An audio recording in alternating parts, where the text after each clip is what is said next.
বরগুনায় কর্মরত একাধিক সাংবাদিকের বিরুদ্ধে হয়রানিমূলক মামলার প্রতিবাদে মানববন্ধন করেছে সাংবাদিক ও স্থানীয়রা। বরগুনা সাংবাদিক ইউনিয়নের আয়োজনে আজ মঙ্গলবার বেলা ১১টার সময় টাউন হল চত্বরে এ মানববন্ধন অনুষ্ঠিত হয়। বরগুনার তালতলী উপজেলার টেলিভিশন সাংবাদিক ফোরামের সভাপতি ও এসটিভির সাংবাদিক ফয়সাল শিকদার, নয়াদিগন্ত পত্রিকার তালতলী প্রতিনিধি ইউসুফ আলী ও বামনা প্রেস ক্লাবের প্রতিষ্ঠাতা সাধারণ সম্পাদক ও জায়জাই দিনের প্রতিনিধি ওবায়দুল কবির আকন দুলালের বিরুদ্ধে হয়রানিমূলক মামলার প্রতিবাদ জানান মানববন্ধনে উপস্থিত সাংবাদিক ও স্থানীয়রা।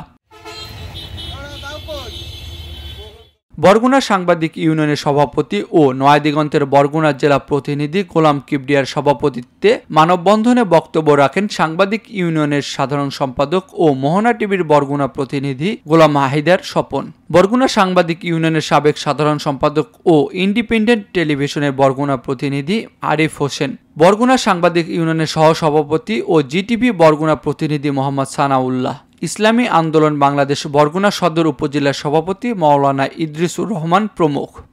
মিথ্যা হয়রানিমূলক মামলার প্রতিবাদ এবং বামনা প্রেস ক্লাবের প্রতিষ্ঠাতা সাধারণ সম্পাদক দৈনিক জায়জাই দিনের বামনা উপজেলা প্রতিনিধি ওবায়দুল কবির আকন দুলাল এবং তালতলী দৈনিক নয়াদিগন্তের উপজেলা সংবাদদাতা ইউসুফ আলীর বিরুদ্ধে মিথ্যা হয়রানিমূলক মামলার প্রতিবাদে আজকের এই মানববন্ধন ও প্রতিবাদ। আমরা এই মিথ্যা হয়রানিমূলক মামলা থেকে তাদেরকে বাদ দিয়ে পুলিশ যাতে প্রতিবেদন দাখিল করেন। বরগুনায় মামলা হয়েছে সাংবাদিকদের নিয়ে, সাংবাদিক নির্যাতনে সাংবাদিকদের হয়রানি করার জন্য এই মামলাগুলো করা হচ্ছে।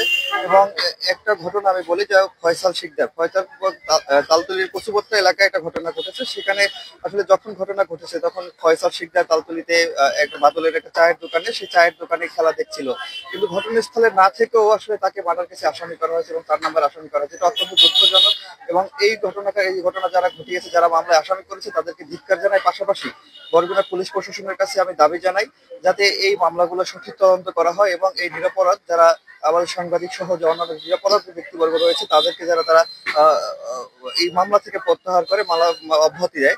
এর পাশাপাশি আরেকটা বিষয় বলি, তালতলীর নয়াদিগন্তের সাংবাদিক ইউসুফ মাওলানা, আসলে উনি একটা সংবাদ সংগ্রহ করতে গিয়ে উনি আসলে হামলার শিকার হয় এবং সেখানে যারা হামলা করেছে তারাই মামলা করেছে এবং সেই মামলায় তাকে মিথ্যা আসামি করা হয়েছে এবং এই হয়রানি করা হচ্ছে।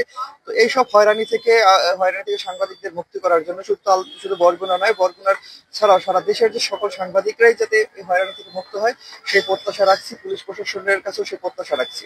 আমাদের একটি লক্ষ্য এবং উদ্দেশ্য, সেই উদ্দেশ্যটা হচ্ছে কি, আমাদের বরগুনাতে বিভিন্ন সংবাদ কর্মীদের উপর মিথ্যা এবং গায়েবী মামলা হয়েছে।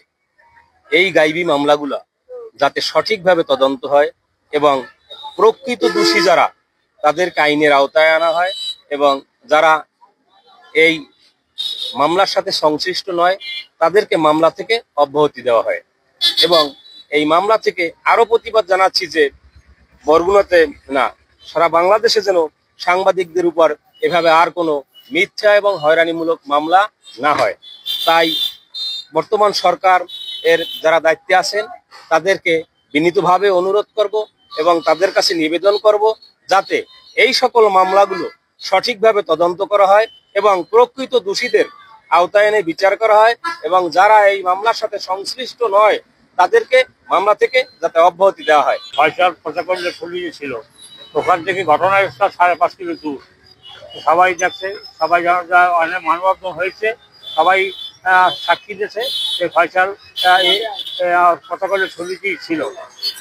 সেখানে মানববন্ধন হয়েছে এবং তালতলীও মানববন্ধন হয়েছে।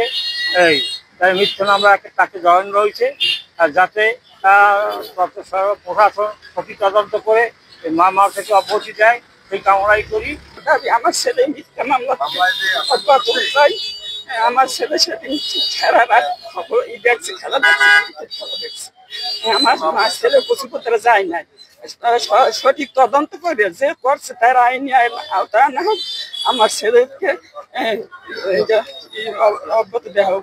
বক্তারা সাংবাদিকদের বিরুদ্ধে হয়রানিমূলক মামলা প্রত্যাহারের দাবি জানান।